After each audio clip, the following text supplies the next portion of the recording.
आज 18 जून 2024 बाबा के साकार महावाक्य मुरली का सार। मीठे बच्चे, अवगुणों को निकालने का पूरा पुरुषार्थ करो। जिस गुण की कमी है उसका पोता मेल रखो। गुणों का दान करो तो गुणवान बन जाएंगे। बाबा ने कहा गुणों को निकालने का पूरा क्या करना है, पुरुषार्थ करना है।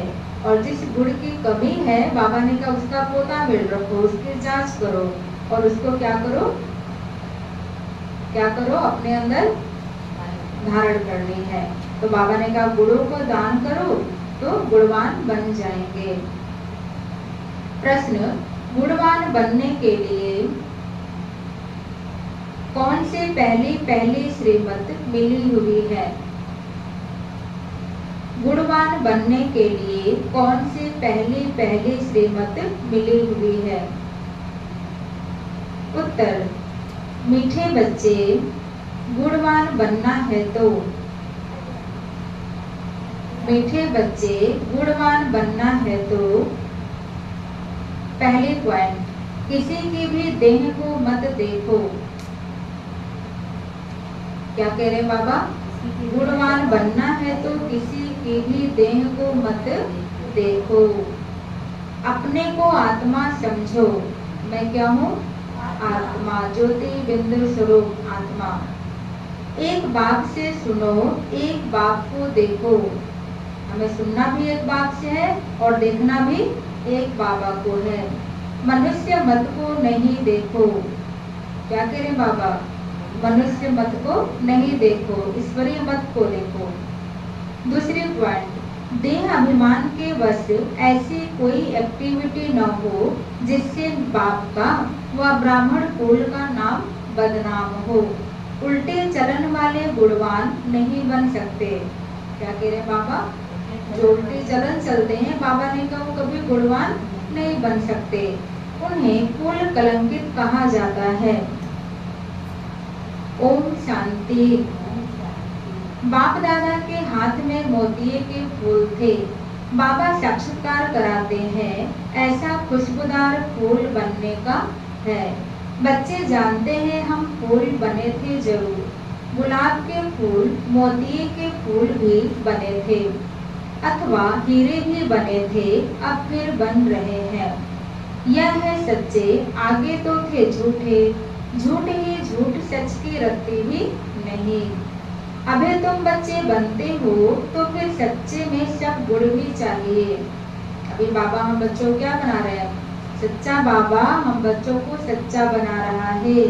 तो बाबा ने कहा झूठ की रत्ती मात्र भी नहीं होनी चाहिए। जितने जिसमें गुण है उतना औरों को भी दान दे, आप समान बना सकते हैं। इसलिए बाप बच्चों को कहते रहते हैं बच्चे पोता मेल रखो अपने गुणों का।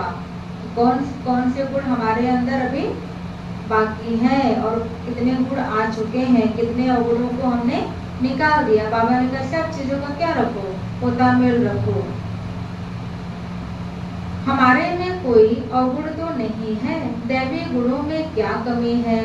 रात को रोज अपना पोता मेल निकालो। रात को सोने से पहले बाबा ने कहा चेक करो कि मेरे अंदर भी क्या क्या कमियां रह गई हैं। दुनिया के मनुष्यों की तो बात ही अलग है। तुम अभी मनुष्य तो नहीं हो ना, अब हम सब क्या हो गए हैं? साधारण मनुष्य तो नहीं, हम सभी क्या है? ब्राह्मण। तुम हो ब्राह्मण, हर मनुष्य तो सब मनुष्य ही है, परंतु हर एक के गुणों में चलन में फर्क पड़ता है। माया के राज्य में कोई मनुष्य बहुत अच्छे गुणवान होते हैं, परंतु बाप को नहीं जानते। बड़े रिलीजियस माइंडेड नर्म दिल होते हैं। दुनिया में तो मनुष्यों के गुणों की वैरायटी है और जब देवता बनते हैं तो दैवी गुण तो सब में है। बाकी पढ़ाई के कारण मर्तबे कम हो पड़ते हैं। जो जितना पढ़ेगा बाबा ने कहा उसका मर्तबा वैसे ही नंबरवार होगा। एक तो पढ़ना है, दूसरा अवगुणों को निकालना है। यह तो बच्चे जानते हैं, हम सारी दुनिया से न्यारे हैं। यहाँ यह जैसे एक ही ब्राह्मण कोल बैठा हुआ है, शूद्र कुल में है मनुष्य मत, ब्राह्मण कुल में है ईश्वरी मत। पहले पहले तुमको बाप का परिचय देना है। किसका परिचय देना है? बाप का, कि बाप क्या है, बाप का नाम क्या है, बाबा रहता कहाँ है, बाबा का कर्तव्य क्या है। सबसे पहले हमें बाप का परिचय देना है। तुम बताते हो फलाना आर्ग्यू करते हैं, आर्ग्यू अर्थात बहस करते हैं। दुनिया वाले क्या कहते हैं? परमात्मा तो कण कण में है, सर्वव्यापी है। और जब हमको कहेंगे परमात्मा एक है, निराकार है, ज्योतिर्बिंदु स्वरूप है, परमधाम का रहने वाला है, तो डिबेट करने लग पड़ेंगे। बाबा ने समझाया था, लिख दो हम ब्राह्मण अथवा बीके हैं ईश्वरीय मत पर, तो समझ जाएंगे इनसे ऊंचा तो कोई है नहीं। ऊंचते ऊंचे हैं भगवान, तो हम उनके बच्चे भी उनके मत पर हैं। मनुष्य मत पर हम चलते नहीं, ईश्वरीय मत पर चल हम देवता बनते हैं। मनुष्य मत बिल्कुल छोड़ दी है, फिर तुमसे कोई आर्ग्यू कर न सके। कोई कहे यह कहाँ से सुना, किसने सिखाया है, तुम कहेंगे हम हैं ईश्वरीय मत पर। प्रेरणा की बात नहीं, बेहद के बाप ईश्वर से हम समझे हुए हैं। बोलो भक्ति मार्ग के शास्त्र मत पर तो हम बहुत समय चले, अब हमको मिली है ईश्वरी मत। तुम बच्चों को बाप की ही महिमा करनी है। किसकी महिमा करनी है? बाबा की। और बाबा की महिमा तभी कर पाएंगे जब बाबा की महिमा का पता होगा। बाबा की महिमा में क्या हम बोल सकते हैं? 2-4 कोई पॉइंट बताइए। कोई कह दिया कि बाबा की महिमा करो, तो आप क्या बोलेंगे? हाँ माता जी क्या बोलेंगे? बाबा प्यार का सागर है, ज्ञान का सागर है ना, और परमधाम का रहने वाला है, निराकार है, ज्योतिर्बिंदु स्वरूप है, दुख हरता सुख करता है। और क्या बोलेंगे? बहुत सारी महिमा, 32 गुणों का वर्णन, उसको याद करके रखना है ताकि पूरा फर्राटे से आप बोल सके। पूरी महिमा बाबा की है, और भी बहुत सारी महिमा है। हाँ, तुम बच्चों को बाप की ही महिमा करनी है। पहले पहले बुद्धि में बिठाना है हम ईश्वरीय मत पर हैं। मनुष्य मत पर हम चलते नहीं, सुनते नहीं। ईश्वर ने कहा है hear no evil, see no evil और टॉक नो इविल। मनुष्य मत, आत्मा को देखो, शरीर को नहीं देखो। यह तो पतित शरीर है, इनको क्या देखने का है? यह पतित शरीर पुराना जड़ जड़ीभूत शरीर है, सब मिट्टी में मिल जाएगा। बाबा ने कहा इनको क्या देखने का है? इन आंखों से यह नहीं देखो, यह शरीर तो पतित का पतित ही है। यहाँ के यह शरीर तो सुधरने नहीं है और ही पुराने होने हैं। अब जैसी आयु बढ़ रही है वैसे ही शरीर क्या हो रहा है? पुराना होता जा रहा है। फिर और पुराना होगा, फिर कोई न कोई रोग शोक दुख दर्द लगा रह जाएगा। कभी घुटने में दर्द, कभी कमर में दर्द। जैसे जैसे उम्र बढ़ेगी कहीं न कहीं बीमारियां धीरे धीरे आनी शुरू हो जाएंगी। तो बाबा ने कहा पुराना शरीर और ही पुराना होना है, नया तो होगा नहीं। दिन प्रतिदिन सुधरती है आत्मा। ये शरीर तो बिगड़ता जाएगा, खराब होता जाएगा, लेकिन आत्मा हमारी क्या होती जाएगी? ज्ञान से सुधरती जाएगी, योग से पवित्र बनती जाएगी। आत्मा ही अविनाशी है, इसलिए बाप कहते हैं सी नो इविल, माना बुरा मत देखो। शरीर को भी नहीं देखना है। देह से देह के जो भी संबंध है उनको भूल जाना है। आत्मा को देखो, एक परमात्मा बाप से सुनो, इसमें ही मेहनत है। बाबा कहते हैं ज्ञान में मेहनत नहीं है, वो तो झट समझ में सबको आ जाएगा, लेकिन योग में क्या है? मेहनत। बाबा को याद करने में मेहनत। माया घड़ी घड़ी क्या करती है? आकर के बुद्धि को फिरा देती है, बुद्धि भटका देती है। तो बाबा ने कहा कि देह से ही देह के जो भी संबंध है उनको भूल जाना है। आत्मा को देखो, एक परमात्मा बाप से सुनो, इसमें ही मेहनत है। तुम फील करते हो यह बड़ी सब्जेक्ट है। जो होशियार होंगे उनको पद भी इतना ऊंच मिलेगा। सेकंड में जीवन मुक्ति मिल सकती है, परंतु अगर पूरा पुरुषार्थ नहीं किया तो फिर सजाएं भी बहुत खानी पड़ेगी। अगर पूरा पुरुषार्थ नहीं किया तो फिर बाबा ने कहा सजा भी बहुत बड़ी है। तुम बच्चे अंधों की लाठी बनते हो बाप का परिचय देने के लिए। आत्मा को देखा नहीं जाता, जाना जाता है। आत्मा कितनी छोटी है, कितनी छोटी है, एकदम महीन सूक्ष्म ज्योति बिंदु स्वरूप, एकदम उसका कोई साइज नहीं कह सकते हम। इस आकाश तत्व में देखो मनुष्य कितनी जगह लेते हैं। मनुष्य तो आते जाते रहते हैं ना, आत्मा कहाँ आती जाती है क्या? आत्मा की कितनी छोटी सी जगह होगी, विचार की बात है। आत्माओं का झुंड होगा, शरीर के भेंट में आत्मा कितनी छोटी है, वह कितनी थोड़ी जगह लेगी, है ना। अभी इतनी बड़े हॉल में इतनी सारी आत्माएं, करोड़ों अरबों खरबों आत्माएं आ जाएंगी, क्योंकि इतनी एकदम सूक्ष्म महीन है एकदम। और शरीर तो इतना बड़ा, इसको तो बहुत जगह चाहिए। और आत्मा एकदम सूक्ष्म सितारा, उसको बहुत कम जगह चाहिए। बाबा ने कहा तुमको तो रहने के लिए बहुत जगह चाहिए, अभी तुम बच्चे विशाल बुद्धि बने हो। बाप नई बातें समझाते हैं नई दुनिया के लिए, और फिर बताने वाला भी नया है। मनुष्य तो सबसे रहम मांगते रहते हैं, अपने में ताकत नहीं है जो अपने पर रहम करे। तुमको ताकत मिलती है, तुमने बाप से वर्षा लिया है, और कोई को रहम दिल नहीं कहा जाता है। मनुष्य को कभी देवता नहीं कह सकते। रहम दिल एक ही बाप है जो मनुष्य को देवता बनाते हैं। इसलिए कहते हैं परमपिता परमात्मा की महिमा अपरंपार है। अपरम अपार है, माना अनगिनत, अनलिमिटेड, करते जाइए खत्म नहीं होगी। महिमा का ही सागर है वो, उसका पारावार नहीं। अभी तुम जानते हो उनकी रहम का पारावार नहीं है।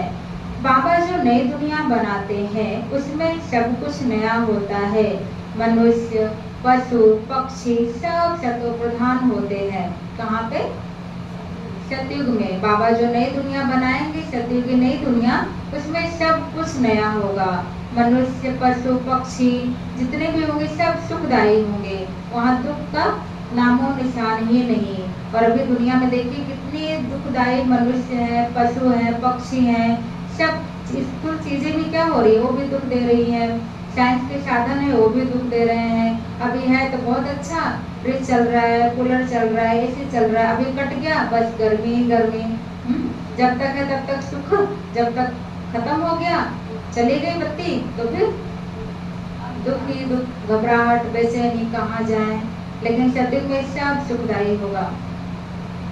बाप ने समझाया है तुम ऊंच बनते हो तो तुम्हारा फर्नीचर भी ऐसा ऊंचते ऊंच गाया हुआ है। बाप को भी कहते हैं ऊंचे ते ऊंचा, जिससे विश्व की बादशाही मिलती है। बाप साफ कहते हैं हम हथेली पर बहिष्ठ ले आता हूँ, वो लोग हथेली से केसर आदि निकालते हैं। यहाँ तो पढ़ाई की बात है, यह है सच्ची पढ़ाई। तुम समझते हो हम पढ़ रहे हैं, हम सभी क्या कर रहे हैं? पढ़ रहे हैं, गॉडली स्टूडेंट हैं हम सभी। पाठशाला में आए हैं, पाठशालाएं तुम बहुत खोलो तो तुम्हारी एक्टिविटी को देखें। कोई फिर उल्टे चलन चलते हैं तो नाम बदनाम करते हैं। देहाभिमान वाले की एक्टिविटी ही अलग होगी। देखेंगे ऐसी एक्टिविटी है तो फिर जैसे सब पर कलंक लग जाता है। समझते हैं इनकी एक्टिविटी में तो कोई फर्क नहीं है, तो वो या बाप की निंदा कराई ना। टाइम लगता है, सारा दोष उस पर आ जाता है। मैनर्स बहुत अच्छे चाहिए। तुम्हारे कैरेक्टर्स बदलने में कितना टाइम लगता है? तुम समझते हो कोई कोई के कैरेक्टर्स बहुत अच्छे फर्स्ट क्लास होते हैं, वह दिखाई भी पड़ेंगे। बाबा एक एक बच्चे को बैठ देखते हैं, इनमें क्या खामी है जो निकलनी चाहिए। बाबा अपने हर एक बच्चे को देखते हैं कि इस बच्चे में क्या खामी है, जो निकल जाए तो बच्चा क्या बन जाए, जल्दी जल्दी पवित्र बन जाए, सत्व प्रधान आत्मा बन जाए। लेकिन कुछ एक खामियों की वजह से अभी वो स्टेज तक हम पहुंच नहीं पा रहे हैं। एक एक की जांच करते हैं, खामियां तो सब में है, अभी तो कोई संपूर्ण बना नहीं, कोई ना कोई तो दोष, कोई ना कोई खामियां, कोई ना कोई अवगुण तो सब में भरी पड़ी है। तो बाप सबको देखते रहते हैं, रिजल्ट देखते रहते हैं।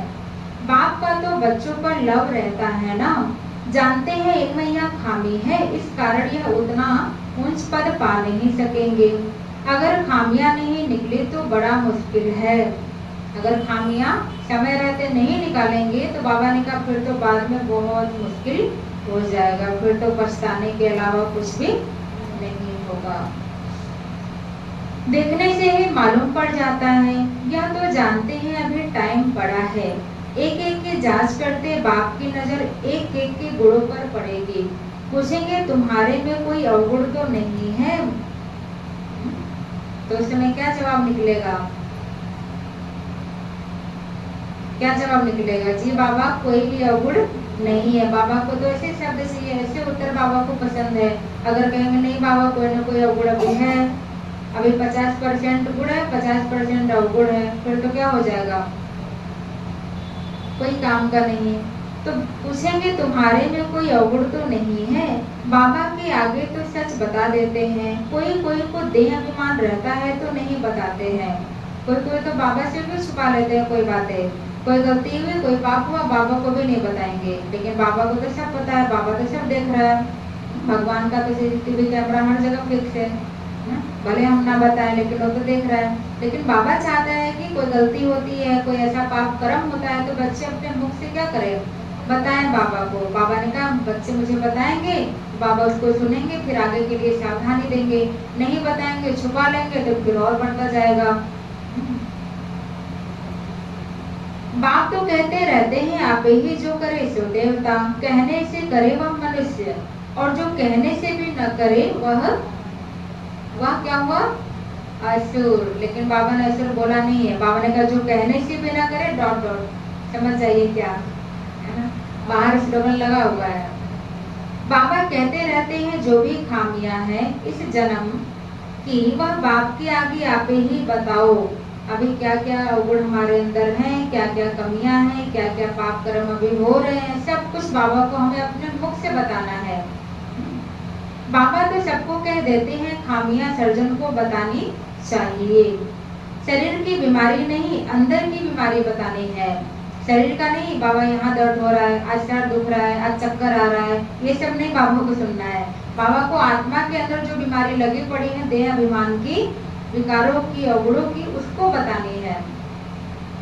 तुम्हारे पास अंदर में क्या क्या आसुरी ख्यालात चलते रहते हैं, तो इस पर बाबा समझाएंगे। इस हालत में तुम इतना उच्च पद पा नहीं सकेंगे जब तक अवगुण निकले। अवगुण बहुत निंदा कराते हैं, मनुष्यों को वहम पड़ता है भगवान इनको पढ़ाते हैं। भगवान तो नाम रूप से न्यारा है, सर्वव्यापी है, वह कैसे इनको पढ़ाएंगे?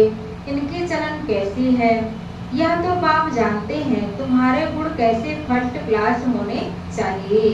अवगुण छिपा देंगे तो कोई को इतना तेल नहीं लगेगा, इसलिए जितना हो सके अपने में अवगुण जो है उनको निकालते जाओ। बाबा ने कहा अगर कोई हमारे अंदर अवगुण है, कोई विकार है, फिर दूसरों को हम समझाएंगे तो तीर नहीं लगेगा, क्योंकि हमारे वाइब्रेशन उसको क्या करेंगे। अगर हम झूठ बोल रहे हैं सामने से कहीं सच बोलना चाहिए, तो सामने वालों को कहीं ना कहीं टचिंग हो, गिफ्ट फीलिंग हो, खुद तो ऐसे दिख तो नहीं रहे हैं, खुद के अंदर तो सच्चाई सिपाही दिख नहीं रही है, चले हमको ज्ञान देने, तो उनको तीर नहीं लगेगा। लेकिन अगर आप धारण करके दूसरों को सुनाएंगे तो आत्मा को झट आप एक शब्द बोलेंगे और 4 शब्द समझ जाएगा आपका। इसलिए बाबा ने कहा अवगुण छिपा देंगे तो कोई को इतना तीर नहीं लगेगा, इसलिए जितना हो सके अपने में अवगुण जो है उनको निकालते जाओ। नोट करो हमारे में यह खामी है तो दिल अंदर में खाएगी। बाबा ने कहा अवगुणों को, बाबा ने कितनी बार कहा कि अपने अवगुणों की लिस्ट बनाओ, और कितने गुण अभी धारण किए अपने अंदर वो भी बताओ, वो भी लिस्ट बनाओ, बाबा को सुनाओ। घाटा पड़ता है तो दिल खाती है। व्यापारी लोग अपना खाता रोज निकालते हैं, आज कितना फायदा हुआ रोज का खाता देखते हैं। यह बात भी कहते हैं रोज अपनी चाल देखो, पूरे दिन में कैसे चाल हमारी रही, कितना दूसरों को देखा, कितना अपने को देखा। यह बाप भी कहते हैं रोज अपनी चाल देखो, नहीं तो अपना नुकसान कर देंगे। बाप की पत माना इज्जत गवा देंगे। गुरु की निंदा कराने वाले ठौर न पाए, ठौर माना बादशाही, ठौर माना बादशाही। गुरु की जो निंदा कराएगा उसको बादशाही नहीं मिलेगी। देह अभिमानी ठौर नहीं पा सकेंगे, देही अभिमानी अच्छे ठौर पाएंगे। देही अभिमानी बनने के लिए ही सब पुरुषार्थ करते हैं, दिन प्रतिदिन सुधरते जाते हैं। देह अभिमान से जो कर्तव्य होते हैं उनको काटते रहना है। देह अभिमान से पाप जरूर होता है, इसलिए देही अभिमानी बनते रहो। हमेशा ही सोचना है कि मैं आत्मा, अपने आत्मा के भान में रहना, हमेशा देह के भान में नहीं रहना है। मैं क्या हूँ? आत्मा, ज्योति बिंदु स्वरूप आत्मा, चमकता हुआ सितारा, फरिश्ता हूँ, अवतरित आत्मा हूँ, ये समझिए। मैं फलाना हूँ, मैं घर का इतना बड़ा हूँ, मैं घर का गार्जियन हूँ, मेरे अंडर में सब कुछ हो, सब मेरा कहना माने, ये सब देह का अभिमान है। अपने को बस आत्मा, परमपिता परमात्मा के संतान, निमित्त मात्र, ये समझ करके चलना है। यह तो समझ सकते हो जन्मते ही राजा कोई होता नहीं, देही अभिमानी बनने में टाइम तो लगता है ना। यह भी तुम समझते हो अभी हमको वापस जाना है। बाबा के पास बच्चे आते हैं, कोई 6 मास बाद आते, कोई 8 मास बाद भी आते हैं, तो बाबा देखते हैं इतने समय में क्या उन्नति हुई है। दिन प्रतिदिन कुछ सुधरते रहते हैं या कुछ दाल में काला है। बाबा क्या करते हैं, सब देखते हैं कि दिन प्रतिदिन बच्चों में सुधार हो रहा है, अपने गुणों को बढ़ा रहे हैं, या कुछ दाल में काला है कि पूरी दाल ही काली है ना। कोई चलते चलते पढ़ाई छोड़ देते हैं। बाबा कहते हैं यह क्या, भगवान तुमको पढ़ाते हैं भगवान भगवती बनाने, ऐसी पढ़ाई तुम छोड़ देते हो। अरे वर्ल्ड गॉड फादर पढ़ाते हैं, इसमें अब्सेंट। बाबा को भी क्या लग रहा है, बड़ा सरप्राइज, वंडर बाबा को लगता है कितना वर्ल्ड ऑलमाइटी अथॉरिटी बाबा हम बच्चों को पढ़ा रहा है और उस पढ़ाई में अब्सेंट। सोचिए माया कितनी प्रबल है, फर्स्ट क्लास पढ़ाई से तुम्हारा मुख मोड़ देती है।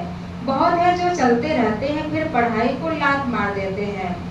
चलते चलते पढ़ाई को लात मार देता है, मेरे बस का नहीं है, मुझे नहीं पढ़ना है ना, अब सत्य को मुझे नहीं जाना। बहुत बच्चे, बहुत तो अच्छे अच्छे बच्चे भी चलते चलते पढ़ाई को छोड़ देते हैं, उब जाते हैं, उनको कोई मंजिल दिखती ही नहीं है।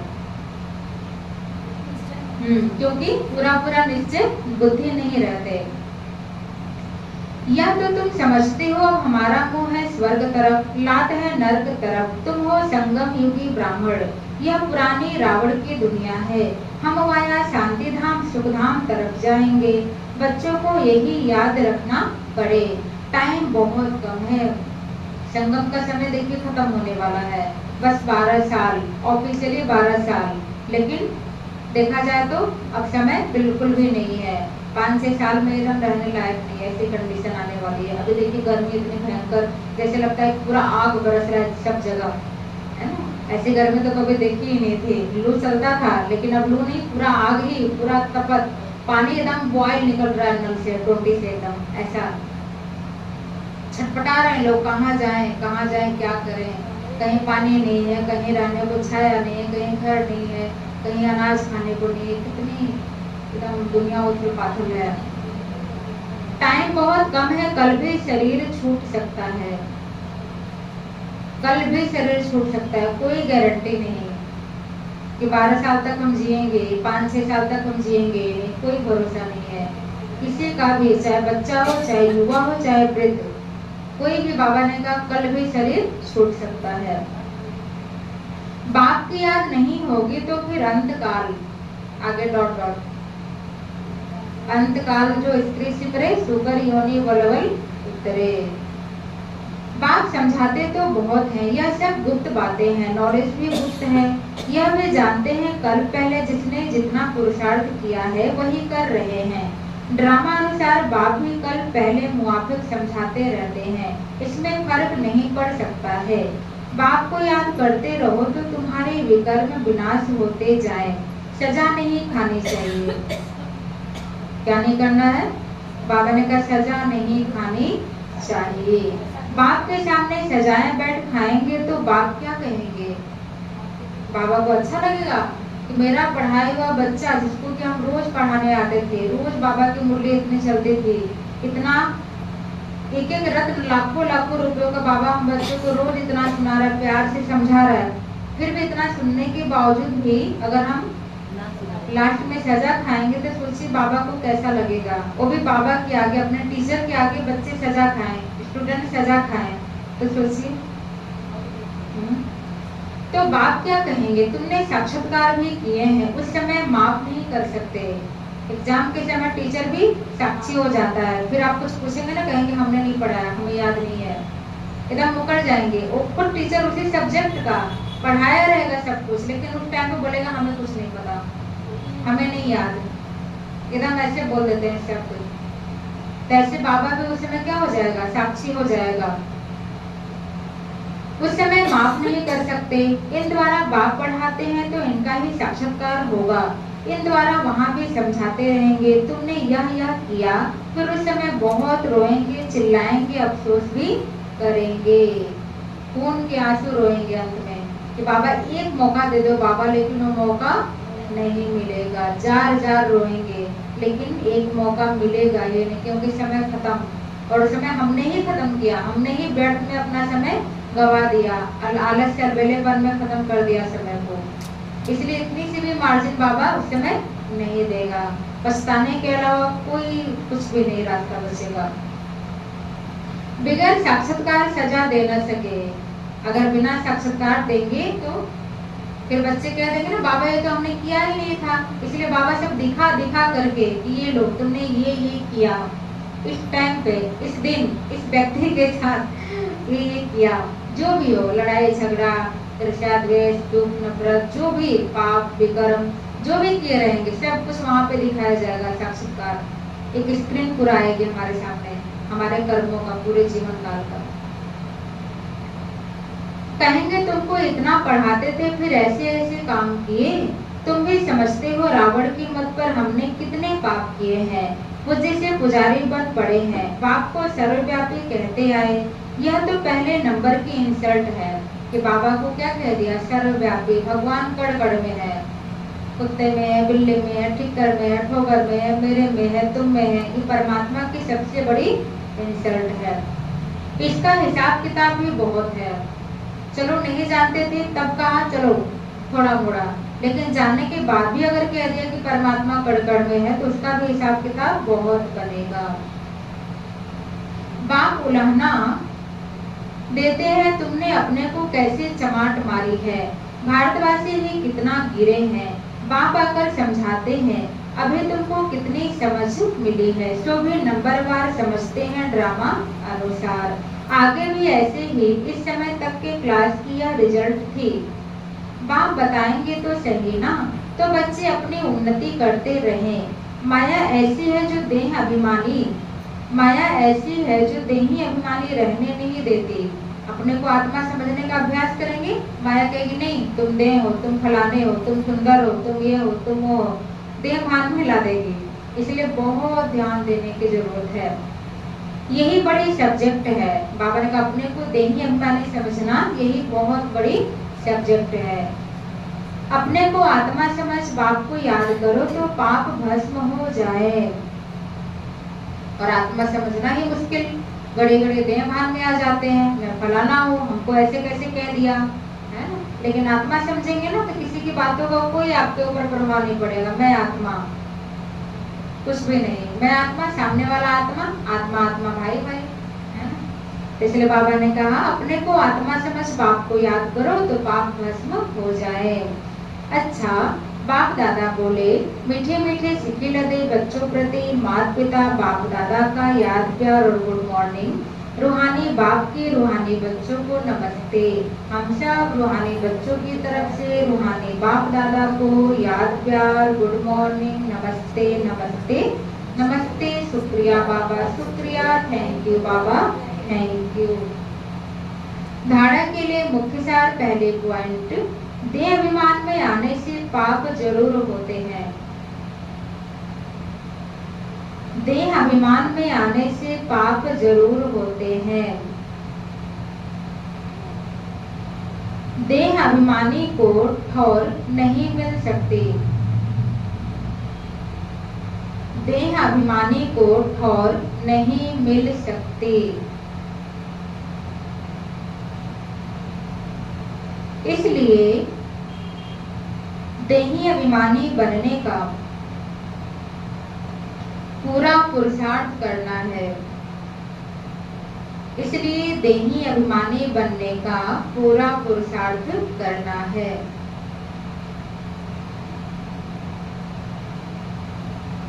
कोई भी कर्म बाप की निंदा कराने वाला न हो। क्या कह रहे हैं बाबा? कोई भी कर्म बाप की निंदा कराने वाला न हो।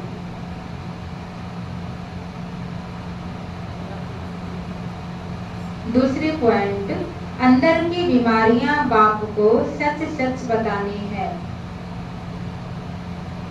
अंदर की बीमारियां बाप को सच सच बतानी है।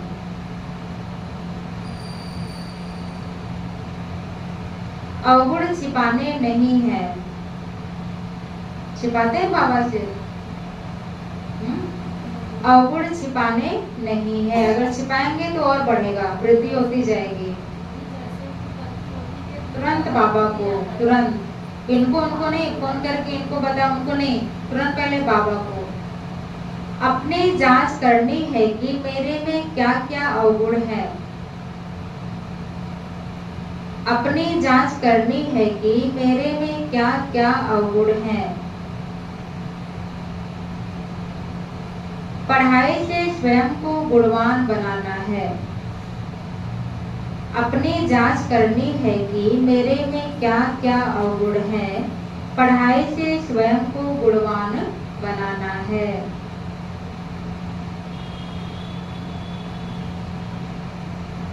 आज बाबा ने वरदान दिया, हरि की रॉयल इच्छाओं से मुक्त रह। हद की रॉयल इच्छाओं से मुक्त रह, सेवा करने वाले निस्वार्थ सेवाधारी भव। हद की रॉयल इच्छाओं से मुक्त रह, सेवा करने वाले निस्वार्थ सेवाधारी भव।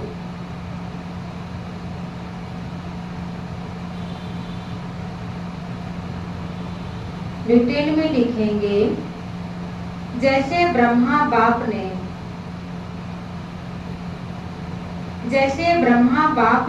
कर्म के बंधन से मुक्त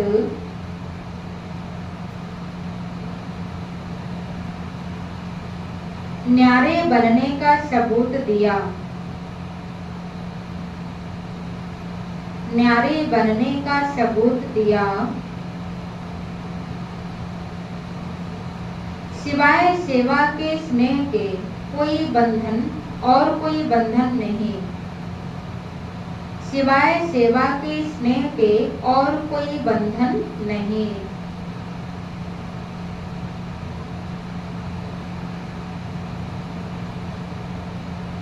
सेवा में जो हद की रॉयल इच्छाएं होती हैं, सेवा में जो हद की रॉयल इच्छाएं होती हैं, वह भी हिसाब किताब के बंधन में बांधती हैं। सेवा में जो हद की रॉयल इच्छाएं होती है, वह भी हिसाब किताब के बंधन में बांधती है।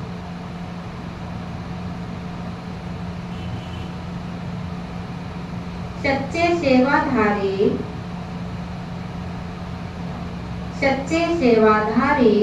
इस हिसाब किताब से भी मुक्त रहते हैं। सच्चे सेवाधारी इस हिसाब किताब से भी क्या रहते? मुक्त रहते हैं। जैसे देह का बंधन,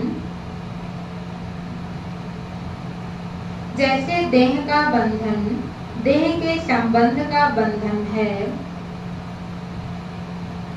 जैसे देह का बंधन देह के संबंध का बंधन है, ऐसे सेवा में स्वार्थ यह भी बंधन है। ऐसे सेवा में स्वार्थ यह भी बंधन है।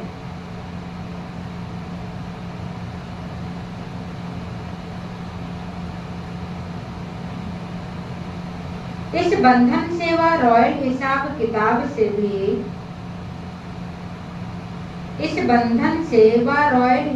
किताब से भी मुक्त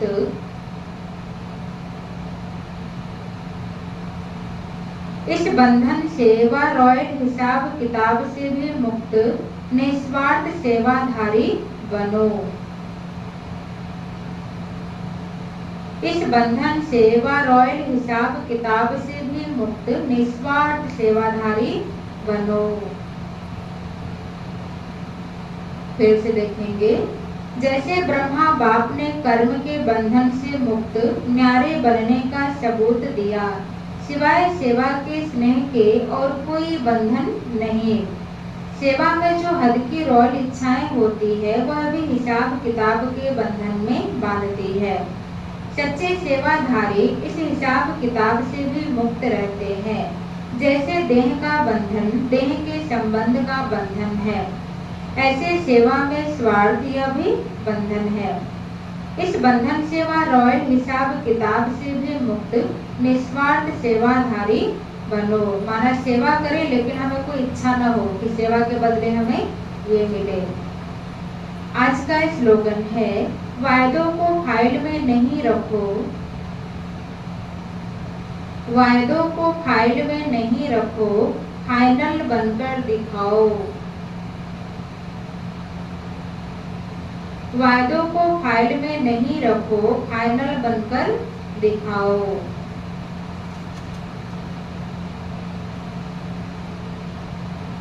वायदों को फाइल में नहीं रखो, फाइनल बनकर दिखाओ।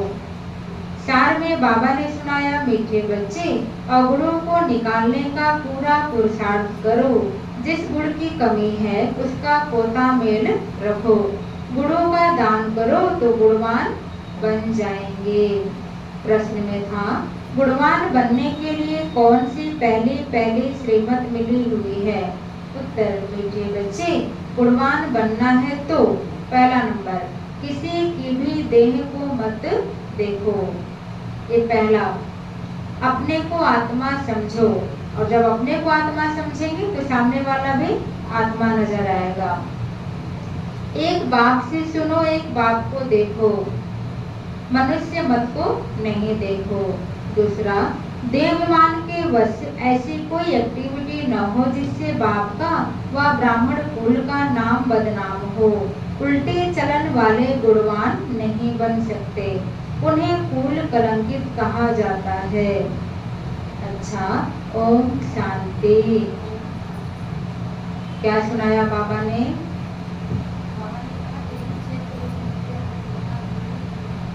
बाबा ने कहा अपने अवगुणों का पोतामेल निकालो कि कौन कौन अवगुण अभी हमारे अंदर रह गए हैं, उनको चेक करके उनको निकालना है और उनके बदले हमारे अंदर गुणों को धारण करना है। बाबा ने कहा समय बहुत कम है। तो किसी का देह मत। हाँ, बाबा ने कहा अपने को आत्मा समझो, सामने वाले को भी आत्मा देखो। मैं भी आत्मा, सामने वाला भी आत्मा। और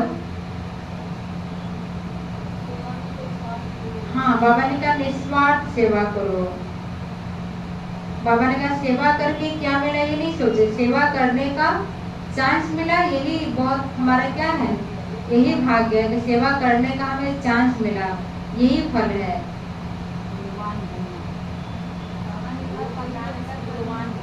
गुणों का दान करके गुणवान बनना है, और गुणों का दान तभी करेंगे जब हमारे अंदर गुण होगा।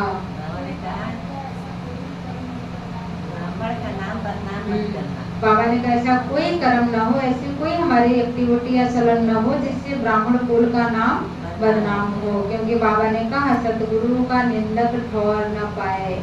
ठौर माना ठिकाना, ठौर माना बादशाही नहीं मिल सकते।